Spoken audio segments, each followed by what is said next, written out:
What's up, guys? Thanks so much for clicking on the video. My name is Leah, and let's recap and review Love After Lockup. This is season 5, and I want to say episode 45, but I could be wrong.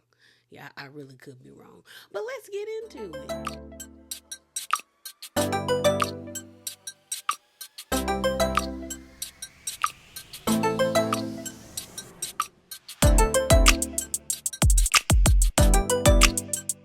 y'all. So let's start off with, let me look at my notes. Louie and Melissa. So we find out that he actually spent like $18,000 on the engagement ring. Couldn't be me, because it's one thing to spend that type of money on a ring and you have the money. It's another thing for that to be basically your whole life savings. Like there's no way that I would like I would want someone to spend that much money on a ring and we can't like get a new car or like put a down payment on a home or like go on a trip. Like that doesn't make sense to me. So we find out that he is hiding the ring in like his dentures, because he has to be the one with dentures, right? Which I didn't remember that man having dentures, but I told y'all I did not really follow Louie and Melissa's story. But that's wild to me if that man got dentures, bro. Like, you got dentures? You got dentures? Okay. But I mean, he was doing drugs, so that makes sense. That makes sense. So he's excited yet nervous because he wants to ask Melissa's dad for her hand in marriage. And he was like, maybe I should have did that first, but here we are. We then see the scene of Melissa and her sister at like a store that looked like a knockoff of like Spencer's to me. And so they're in there and like they're looking for stuff to get for their dad's birthday. And mind you, I think her dad is turning like 76. And I was like, y'all are thinking about getting, the sister was like, oh, we could get him an ashtray. I said, what? And then Melissa was like, well, I really don't know what dad likes. Like, I haven't really, been keeping up with him like that. And so I'm just, girl, an ashtray for my birthday? I don't care if it's made out of crystals. What? So the sister kind of makes a face when she was like, do you think, she was like, is Louie coming? And Melissa was like, yeah, well, yeah. And she was like, And they do a flashback to last season that they were on where the family was pretty much giving him a hard time. And they were like kind of being mean to him, which when I saw that, I was like, it kind of makes sense because you just got out of prison. You have an addiction problem. I would be trying to vet you too. But now I kind of get where Melissa's coming from, where she's like, well, he has been doing well for the past year. And I also get where the sister is like, well, I need to see more. But if he really hasn't messed up that badly in the past year, then I would kind of try to like be a little nicer to him. Cause you do want to like champion people when it comes to addiction. Like not being on drugs for like at least a good year is a feat. Cause a lot of people they be relapsing real hard. Okay, so we end up seeing the sister and her continue talking in the store, where we find out that Melissa is kind of nervous that she's gonna end up ruining her relationship with Louis due to her insecurities, and they be making fun of her with all the men that she's been with that haven't worked out. And she was just kind of like, I'm nervous. Like, I might get into that mode where I try to self sabotage, where I become really mean and nasty towards the guys. And her sister was like, well, it makes sense. Like, you don't want to get hurt. And then when it come to think about it, what Louis has been through, it makes sense why you would be weary of, like, like giving in too much, I guess, or like giving him the benefit of the doubt. When the sun want to go down. Now the sun want to go down. So mad because I lost my train of thought. But they're buying stuff for the daddy's birthday, talking about her boyfriends and her not wanting to ruin it, and the sister saying that it's okay. But okay. So we finally go to this diner where the dad is at. Melissa is concerned because her dad is looking frail, but then when they did the flashback, to me, the daddy looked the same. But you know your daddy. All right, so she's hoping her dad is taking more care of himself. So we see Louis pull up, and they sit down to have like a conversation. Then the girls end up leaving after eating dinner, and Louis actually asks the father. You could tell that he's super nervous. He's like rubbing on his forehead, and he just is like, I want to ask for your daughter's hand in marriage. Like, are you okay with us getting married? And the father says, I'm protective over my kids, especially my daughters. He was like, I don't know if that's the Italian in me. And Louis like, well, that's what a father would do. He then goes on to say that pretty much he can tell that like Louis seems to be good for his daughter, and then the daddy even was like, cause she know how to pick him. And then they give us the montage again of the four men that Melissa has been with, and honestly them four men must have did a doozy on Melissa and her family, because the way the daddy was like, she know how to pick him, and Louis seems to be okay. So Louis is feeling a lot better. We then jump to another scene where it's Louis and Melissa, but I did like the way the episode, like the way I saw it, because I watched it on YouTube. Like it seems like there's a piece missing, but I'm gonna try to piece it together. Melissa is already self sabotaging. She has an issue with Louis working, like being a personal trainer to women, which I'm just like, as a personal trainer, like why would you want him to like be gender specific with his clientele? Like being able to cater to both demographics and everybody in between gets you more money. And clearly Melissa is money hungry in the sense of like she want Louis to be doing everything. And it's like if you want him to like take care of you and do all this stuff, then he has to have clients. But this felt like a forced situation to me, because all of a sudden Melissa, we see her in the tub, she's looking at Louis, like it looks like maybe like a TikTok or an Instagram reel of him advertising for his page, trying to encourage people, trying to tell people like this is what you should be eating, this is how you should be doing this workout and stuff like that. And she doesn't like the fact that most of the people in the comments are women. And so she gets into the hot tub, Louis comes into the house, and he has like two boxes of pizza, and she starts to fight about the pizza, because she's like, for us to be working all this time, like why are you only bringing pizza? At first he thought he was going to be able to get in the tub because he put the pizza down and was about to pull off his shirt, and she was like, no, this is a me bath moment, not a you bath moment. And he's like, what's wrong? Like, and then that's when she starts the argument about the pizza, and he's just like, I got his pizza, it is what it is. And she's like, well, why you always on your phone? Are you talking to other women? Like she started an argument. So then Louis' phone starts to ring, and he ends up answering the phone. She gets mad, takes one of her wash rags, balls it up and pegs it at him. He gets mad, throw the pizza on the ground, and then goes back into the room. And she's just like, I don't understand what's going on, because when Louis was in jail, I was all he wanted to talk to. I was a priority. Now I feel like an afterthought. I said, well, girl, when he was in jail, he ain't had nothing to do but waste his time and speak to you. Now that he's out in the real world and you want to buy a house, move to a different part of New Jersey, you want to be going on trips, you want to do all these things, he's going to have these jobs. He's going to have to work. Like, Melissa, what's not clicking up in there, man? What do you want him to do? Like, it's not making sense, sis. It's not. And then their scene ends with him on the phone with a potential client. Let's talk about Justine and Michael. So we finally see them actually go down to an attorney's office to start the process of creating a will. Now we know Justine needs a will just in case something bad happens while she's having her. I think she said she had 3 kids. So the other baby, her 5th child. And because Justine is like, I think Justine's like 36, she is like at high risk with her pregnancy. So they walk into the office. I was so confused why they both had on these big white bubble jackets. I said, is it that cold? Because the people that were sitting out in in the lobby area, they had on jean jackets. I said, girl, what are we doing? So they walk in, we meet the attorney, his name is Sam, and he's like, so why are y'all here? Justine explains to them why they're there, and he starts to like do his job. He's like, okay, so in the evidence of that, what do you want to happen to you medically? Justine's whole thing is, if my quality of life is going to be low, if something happens to me, then cut the plug. I'm fine with getting like a blood transfusion, I'm fine with doing other things, but if I'm a vegetable, unplug it. And Michael is like, you don't think that's selfish? Like, what if you get better? And Justine is like, I don't want you to have to worry about me, I don't want my kids to have to worry about me. And Michael is just like, in the confessional, because they do one together, he's just like, I don't know what I'm gonna do if something happened to you. He was like, legit, I really feel like I will like be dedicated to my kids. I don't think I would be with anybody else. Like, I don't know if I'm going to be able to survive without you. And she said, well, let's hope that doesn't happen. Then she makes a pinky promise to it. So then they get on the conversation about her kids. So we find out that she has 3 kids, which would be, I think, is it Kylie?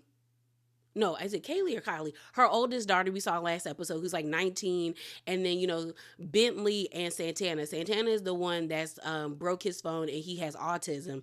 So the lawyer is like, so because those are not biologically his kids, what would happen? Like, what about their father? And it seems like their father has never been in the picture, even though she was like she had two kids with they both have the same dad. She was like, honestly, I think they should go to my daughter. And Michael's like, what? Are you serious? And she's like, well, yeah. And he's like, that's insulting. And Kylie's a child. And I'm like, yeah, she is a child. She's 19. Like, she was like, what? So then he actually gets frustrated. Michael gets frustrated. He was like, you know what? Talk to him. And she's like, we have to talk through this. Honestly, I think this should have been a conversation that they had before they got in front of this man, in front of the attorney, because he was looking at them like, oh, girl. His eyes got big. He was like, but maybe he's dealt with this before, because I would think like this is a challenging conversation to have about a will. Like, that's not a comfortable conversation to have. Like, some people don't feel comfortable speaking about death and things, certain things come up. So Michael goes downstairs, and they had a little baby with him, and he's just kind of like, it's insulting. Like, it makes me feel like she doesn't trust me. She was like, I love those boys. Like, they're my own kids. And those are my kids. We all live under the same roof. Like, if something happens to her, I'm thinking about keeping the family together, not tearing us apart. And that's a lot. Like, and he ends up being like, when me and Justine were doing what we was doing to have this baby, we were not thinking that all of this would be a part of the conversation. But I'm like, how would you not think that? Because I feel like a doctor would have told you, girl, if you think about getting pregnant, don't. Like, having like multiple C-sections and like, I don't know, maybe it's because when I was younger, I watched 18 and Counting, and I remember the doctor looking at her like, girl, either you gonna die or the baby gonna die. And he was like, you should have stopped after 4. I remember the doctor telling him that. So it's just kind of like, ever since I've gotten older, I've realized that women should not be having, you're not a dog. Honestly, dogs shouldn't be having that many litters. You should be having that many kids, bro. Like, that's a very taxing on your body. Like, to be having babies like that back to back to back to back. You know what I'm saying? So Michael's just frustrated because he was like, I already feel some type of way because my two twins aren't with me. And it's just like, it's a lot. But you have Justine, while she's talking to the lawyer, being like, my son has autism. He's not really like, he doesn't have patience, whereas my daughter has, because she's been with me since I've had these kids. And the lawyer ends up being like, a happy medium could be like, they have shared custody, where Michael still is a big part of the decision making in their lives, like what schools they go to and things of that nature, doctor's appointments and stuff like that. And she was just like, she's like, no matter what I pick, no one will be happy. Like, my daughter doesn't want her life to be ruined taking care of kids. He doesn't want the family to be broken up. But like, this is just a heavy decision to make. And he's like, yeah. The lawyer's like, yeah. So then Michael finally comes back in, and you can tell that Michael was either crying outside, but he just has this very like melancholy look, like he's distraught. And he's just like, I understand we doing this, but you saying like you want the kids to go to Kylie, it feels like you don't trust me as a father, and that hurts. And I feel like that would be a hurtful statement to hear, that like, you don't trust me. But then when Justine broke it down to like, hey, we've only been married for 2 years, and like, she been with their sister for 14 to like 11 years. And it's also, Michael don't got patience. But I also feel like, then if anything, you need to start instructing him to take like parenting classes, like, because there has to be classes for how to operate and maneuver around children that have autism, as well as Michael need to take anger management, because you can't be punching in walls. You don't make that much money, sir. Let's talk about Teenie and Rob. So Teenie is in the bed with a full beat. Okay, she got lashes, she got makeup, lip gloss, edges is laid, trying to act like she fake sleep. But we see Rob getting ready to go to work, and we find out that he's like has a part-time job inspecting like 18-wheelers before they get on the road, which, I mean, I don't know how much that pays, but he said it's like a temporary job. We find out that while he was incarcerated, he was a lost cause, but he decided to take control of his life, and He got his GED, but he started from like kindergarten all the way up. And I think that's great. We see him and his friend and their boss, well, his coworker and the boss, and then Teeny pulls up so they can have lunch and eat together. And Robin's explaining, like, this is temporary. I don't know how much money this is gonna be, but it's slightly cute. You know what I'm saying? It's not great, but like we gonna have to find something else. And he wants to get his CDL license, but he was like that might be like $5,000. And so he tells Teeny like, girl, you gonna have to get a job. And when her face, like her head cocked to the side, like I thought she was gonna like object to it, but then she agreed to do it. She was like, she had her daughter Cheyenne at 21, so she knows what it's like to like struggle by yourself. And she was like, pretty much sink or swim now. And she thinks it's only gonna take her like 2 weeks to get a job. And I said, girl, not with this job economy. Even with degrees, people struggling to get jobs and stuff like that. And so she was like, I'm down for trying to get a job. Now, Rob is like, when he was in prison, he used to gamble all the time and he made a lot of money. I'm trying to figure out, isn't that illegal? Because isn't gambling illegal? So how was you gambling in prison and still sending money back home? That makes no sense to me. But I guess that money wasn't taxed, and he was like, I would always send money. And I do remember when Teeny and Rob first came on, everybody was surprised at how much like she would go spend money. Like whenever Rob would make her mad, she would just go rack up a bunch of money on his cards. So he feels like he created a monster when it comes to spending, because she stopped working for a whole entire year to take care of home. So now we see Rob at the house, and she explains to him that she spent like $250 on the water park passes. Rob got an attitude. He's like, didn't we have a conversation where we said that if we were making purchases over $100 we would talk about it? And she was like, yeah, but it's $250. Like, it's $250. Like, and it's for the kids. And Teeny said she tried to rationalize it in her mind, because she was just like, it's $250. We could do it all summer instead of going back and forth. And he was like, you spent $250 at a water park? Like, for real, bro? And she was like, yeah. So then Teeny flipped the conversation, because Rob is like, so how we gonna make that money back? She was like, I'm gonna get a job. Like, he was like, well, you always say that whenever it's money. You're like, okay, it's only gonna take me 2 weeks. It's only gonna take me 2 weeks to get a job. And she's like, yeah, it's only gonna take me 2 weeks. And she was like, it should take you 2 weeks. Is it going to take you 2 weeks to get that? In the 2 weeks, I think she said, in the 2 weeks of me getting a job, you should be getting that tattoo of your ex off your shoulder or covered up. And he was like, okay, bet. And it was a stupid argument. I don't think $250 is a lot, but I do understand if they are like struggling with bills, then yeah, like, girl, you should have had a conversation with him, because that's what y'all agreed upon. And so he gets frustrated and leaves. I just think Teeny, the thing about it is, like, well, I'm just like, you didn't save that money. Like, all the money he was giving you, like, you didn't save it. Like, that's the part that doesn't make sense. Like, did you legit think it was going to be that easy for him to come out and, like, find a job? Like, you didn't think, like, it would take him a minute? And I'm like, you didn't ever think to, like, save that money for, like, a rainy day? Because I really want to know how much money he was making gambling in jail, because I thought gambling was legal. The thing we see, dang it, is of Kim and Joey. So Kim is going to a wedding dress shop with her cousin Tatum, the one that she cheated with Joey on when they were like in high school. So pretty much they show up to the wedding dress shop. Tatum is actually in a better mood. She actually apologizes to Kim for her behavior at the engagement party 2 months ago, where she's just like, she didn't mean to have that type of outburst or emotion. She did not want to ruin her day. Kim says, she doesn't want Tatum to feel uncomfortable, because she's her cousin and she's a big part of her life.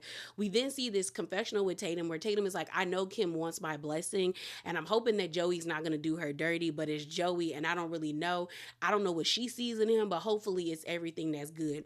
So while they're, while Kim is trying on dresses, the first dress she had on, it was ugly. Tatum is asking Kim, she was just like, do you feel like you rushing it? Like, is like, why are we doing all of this now? And she's like, honestly, Joey is the one that's like ready for this. This is going to be Kim's third wedding, because she's been married before, and technically we end up finding out in this thing she's still married. Like, she thought that this was going to be just as easy as the first time she got divorced, where she was like, you wait a year, then file some paperwork and it's over. But she was like, with this situation, it's a lot more. So I guess the difference is, with her first marriage, she didn't have kids. This one, she has kids and they have assets, and I think they have been together a lot longer. So now she has to like get a lawyer, and Tatum is like, girl, Kim, you should have been and got a lawyer. Like, does Joey know that you still married? And Kim kind of makes a face like, not really.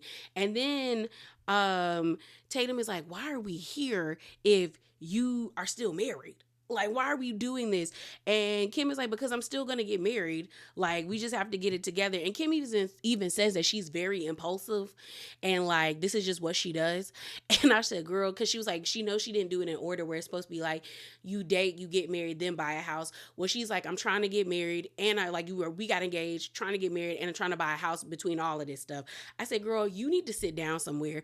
And I don't understand why she's rushing to do all of this stuff. She even brings up how Joey is the one that wanted to do the paternity test on the kids. And she was like, now I'm thinking like, how's this going to affect my child? How's this going to affect my divorce? Because I said, yeah, girl, if it comes out that baby is Joey's, oh, that man's not paying. You are not getting as much money as you think you're going to get for child support. They going to cut that right in half, sis. And how's that baby going to deal with the fact that the man that he always thought is his dad is no longer his father? But she was like, Joey is the one that's pushing it. And she's like, he keeps asking me about the results. And I low-key think Kim has the results. She just hasn't either opened them, or she's opened them and she didn't like she's not prepared to tell Joey the response. Either he isn't the father or he is the father, and she's not sure how it's going to like pan out for herself. But it just seems like she's trying to kick everything into overdrive, and it just doesn't make sense, because it's like, y'all have only been together for 2 or 3 months. You're trying to buy a house. You're trying to get married. Why not wait? Like, Joey can't go nowhere. He on house arrest because on the last episode we saw him with the bracelet on. On top of that, he ain't got no job. If anything, you could repo that car and he would have nothing. So at the end of the day, he's at the mercy of you.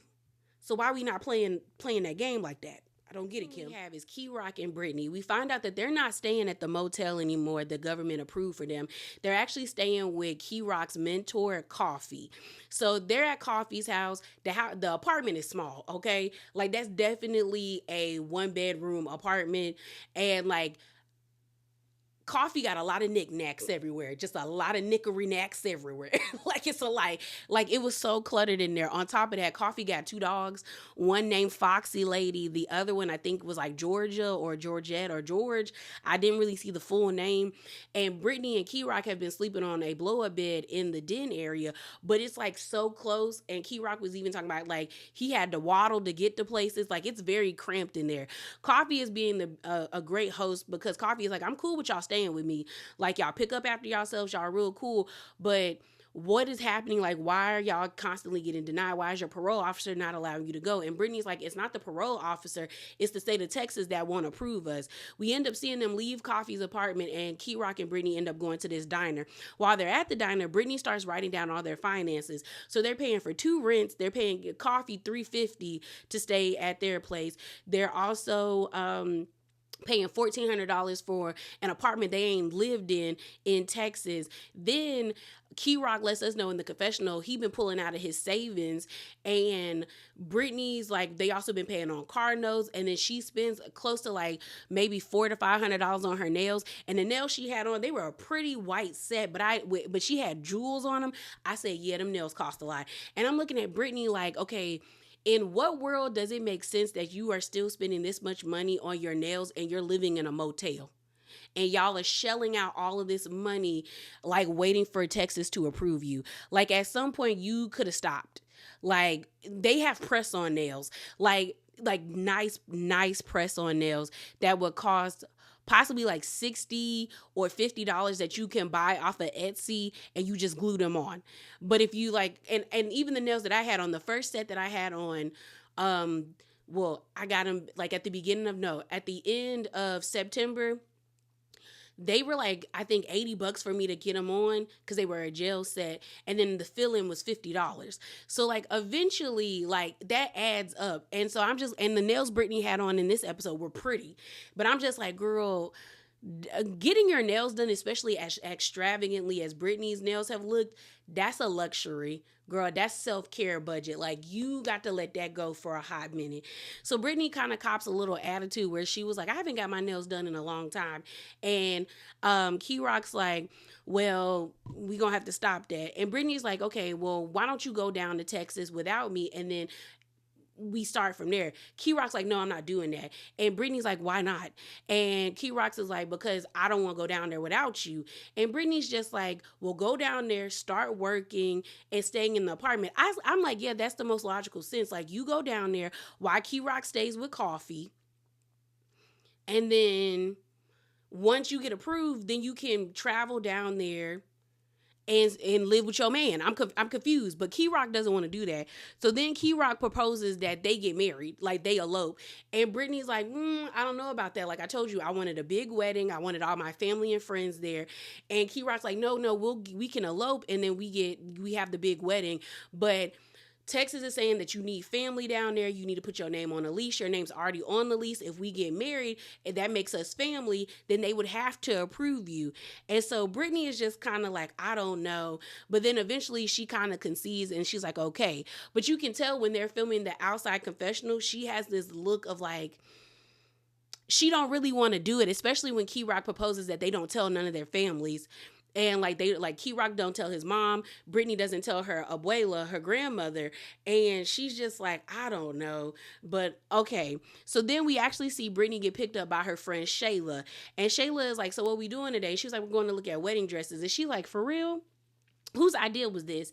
And she was like, Key Rock's. And Shayla's like, girl, what is this hold that he has on you, sis? Like, and Shayla even says, like, in her own confessional, where she's like, Brittany normally is the very, like, staunch in her opinion. Like, you can't shake her, but for some reason, Key Rock is able to, like, get her to do whatever she wants. And so while they're in the bridal studio looking at wedding gowns, the girlfriend, Shayla, is just like, are you sure you really want to do this? Because I thought you wanted a big wedding. And she was like, I do, but I think we should. She's like, Key Rock wants to elope, and so that's what we're gonna do. We're doing the elopement, girl. And so Brittany tries on the first dress, didn't like the first dress, thought the second dress was prettier. It's a lot more understated, but Brittany was like, she didn't want to spend no more than $600 on the dress, and the first dress she had on was $2,000. So then the consultant comes out with and has her have on the second dress, and they like that. So then the friend was like, have you called your parole officer to see if like this is what you like, if y'all can really do this? Like, and she's like, well, we're gonna do this, like Shayla, we're doing this. And Shayla's like, okay, I'm not trying to tell you not to do it, but what I'm trying to tell you, girl, is sis, make sure that this is going to work. Because Brittany tells the same thing that Key Rock said in his confessional, where if we get married, we be family, so then Texas would have to approve us. I said, no, y'all did that the last time. Y'all thought y'all was all good with everything else. Then y'all bought a house or signed a lease in Texas when you didn't even get approval from Texas. You got approval from Virginia, but you didn't get approval from Texas to move down there. So she ends up calling her parole officer, and the officer basically said, because I think, what's her name, the parole officer was like, I wouldn't advise you to do that, basically. Like, let me see. They said, I would caution you that the state of Texas is weary of people trying to fraud them by playing as a family member when they are not. As you know, they have rejected your travel before. So basically, the parole officer was like, girl, you already got rejected before. If they feel like you playing fraud, they might really like ban you from even coming to the state. So if you want to be smart about it, I don't know if you should do this. I don't know. And I was like, yeah, even I thought that was kind of a stupid idea, because I'm like, just because y'all get married doesn't mean that they are going to approve you, especially if you got rejected before. They might try to feel like now you're trying to do some sneaky stuff by trying to get married all of a sudden. And we end up seeing Key Rock and Coffee go to this florist place. So they're getting all these flowers to do the whole elopement.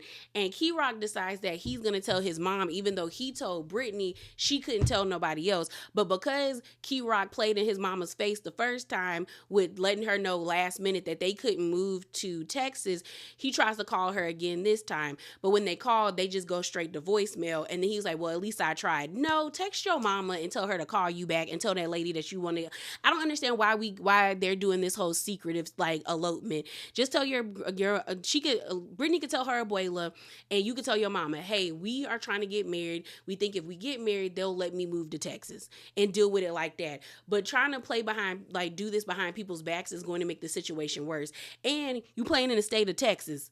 Texas don't play with people like that. Y'all gonna get caught up. My least favorite couple and the last couple, Bianca and Daniel. Bianca is she's so disrespectfully selfish. And it's just, I think that's why a lot of people don't like her. I think it's like her stupidity, but it's also like seeing someone be just that disrespectful and that selfish is very like off putting and very like uncomfortable to watch. I know for myself, because I just don't understand her. I don't get it. So Daniel's sleeping on the couch. I guess he really committed to sleeping on, because I thought maybe he would have got up and got in bed with her, but he's like, girl, no, I'm mad at you. So he was asleep on the couch. Bianca was like, you really didn't come to bed. She sobered up, so she now wants to have a conversation. She apologizes for her behavior at the bar. She just says she's just been going through a lot. She's very emotional, and like she just wanted to drink. And so Daniel was like, well, you told me you were like, you was gonna cut down on drinks, but she ends up saying, like, I just feel like you lied to me, and like you sold me a dream and you haven't committed to that dream. Mind you, Daniel has only been out of jail for like 4 days. It's only been like maybe 5 days at max, girl. What do you want him to do? So Daniel kind of has this face where like, I lied to you. Well, she said, well, you proposed to me. We had the paperwork, but you didn't sign it. And I don't get why. And he said, well, it was a mistake for me to do that. So she was like, so it was a mistake for you to propose to me? And he was like, yeah. Yeah, it was a mistake. So then Daniel's in his confessional being like, I'm starting to notice a lot of red flags with Bianca that I didn't, I love her, but I didn't think I would see these things. So then Bianca's like, well, I told you it's the little things. I just want you to do the little things for me. And he was like, you still mad about that coffee? And she's like, well, yeah, like, he was like, well, I made breakfast and you could use your 2 legs to go get coffee. And so she was like, well, what happens if we have a family and do all of this and all of that? He was like, that's different, but like, you are an able-bodied adult. Then he said something about not washing dishes. And I said, no, if you make the mess, you wash them dishes. But he was just like, I agree with him about like, you're an able-bodied adult. Like, would it have been nice for Daniel to get her coffee? Yes, but she not making sense. So then Bianca is like, well, you could have just did it for me. And Daniel's like, I'm not your slave. I'm not you're not going to treat me like I'm an indentured servant and I'm indebted to you. Well, she's like, well, I've done these things for you. And I say, see, Bianca, that's why you got with him. You wanted somebody you can control. You have this money from this settlement. You are scared to have like real connections, because we later on find out, like I thought she's been in some toxic and abusive relationships, and she wanted to be with somebody that she probably could, like, she trauma bonded with, that she could control. And I think she thought because she had this money, she could control Daniel. But Daniel's like, man, I'm 30 years old and you're not going to play in my face like this. She probably would have been better off dating somebody that was the same age as her, 23, 24 years old. Maybe the energy would be different, but you are dealing with someone who is at least 7 years older. No, yeah, 7 years older than you. Like, they're not going to just like lie down. Like, girl, they're going to tell you how they feel. So Bianca is just like, well, why couldn't you just do this with me? And then she's in her confessional saying, I'm seeing things about Daniel that I don't really like. Like, this is a lot harder than I thought. Like, I had rose colored glasses on. I'm like, what did you expect to happen? So then Daniel is getting irritated because Bianca is like over talking him and gaslighting him. And he was like, Bianca, listen. And he raises his voice, and Bianca said, don't yell at me. Don't yell at me. Now, I didn't have any problem with her telling telling Daniel not to yell at her because of what she had shared about, her past relationship. She was like, it comes to yelling, then there's throwing, and then there's you putting your hands on me. So I get setting that boundary. But what I don't like is Bianca is gaslighting this man, and she's trying to manipulate the conversation, because now you're saying that y'all are yelling about a stupid argument, but you were the one that brought up the whole coffee situation. So when he gets irritated and agitated about the coffee and yells at you, all of a sudden it's stupid and it's a dumb conversation. But when you get mad and you get frustrated and you start to like belittle and gaslight him, it's not a stupid conversation. I don't like that. I don't. And so she's like, I don't want to be married to nobody that's going to be yelling at me. So he's like, so now you don't want to get married, but you want a ring though, but you want to marry me. Bianca don't know what she wants. She does not know what she wants. And so she's like, you know what? It's a stupid conversation. Can we just make up? Because I think Bianca, when Bianca realized she's not getting what she wants, the conversation is now stupid to her, and she just wants to make up and she wants to gloss over it. But she doesn't want to like actually settle the situation. She just wants to be right. But when she realized she can't be right, all of a sudden it's a dumb conversation and it's not that deep. So we see them somewhat make up, and Daniel ends up saying in the confessional, he knows this conversation isn't over, and he just knows Bianca just wants everything to be smoothed over. So then Daniel's like, I'm gonna go meet up with my cousin and talk to him. So we end up seeing Daniel leave the apartment and go talk to his cousin. We also see Bianca call Andres, and so while they're on the phone, Andres showed his lack of maturity too, because when they're having the conversation, Andres is like, well, yeah, he should be doing those things for you. He should be getting you coffee. Well, you're out there. You like picked up your whole entire life to be out there. Nobody told her to move out there. Like, honestly, all Bianca had to do with her like money is get an Airbnb for like 2 months, let Daniel be at the halfway house, and like figure out if this was something that was going to work. We saw what's it called, True and Shantae do it. Like, she was out with that man, I think for like at least a week or two, and then they came back. It's like you had options. You wanted to move out there, so you moved out there. Now you're just frustrated because he's not doing the things that you want him to do. But mind you, he's only been out of prison for like 4 or 5 days. What do you expect from the man, Bianca? And so we finally see Daniel sit down with Robert.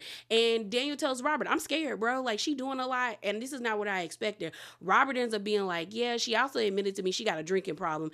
And Daniel's like, are you serious? And Robert's like, yeah, and she kept drinking. He was like, well, how many drinks did you have? He was like, well, I had 2 drinks after she told me she had 3. So Daniel's like, so after she told you she had a drinking problem, she had 2 drinks? And he's like, yeah.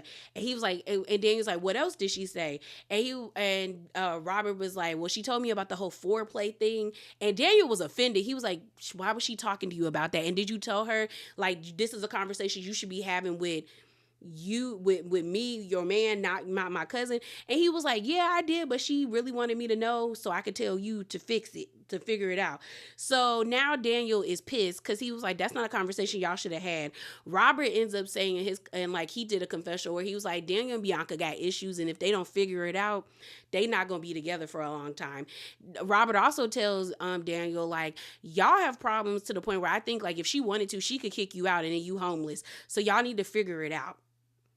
And that's where this part of the episode ends. That is it. That is all. As always, remember to be bravely authentic, and definitely hop down in the comments below. Share your thoughts with me. And if you like what you heard, subscribe and give me a thumbs up. And I'm out, y'all. Deuces.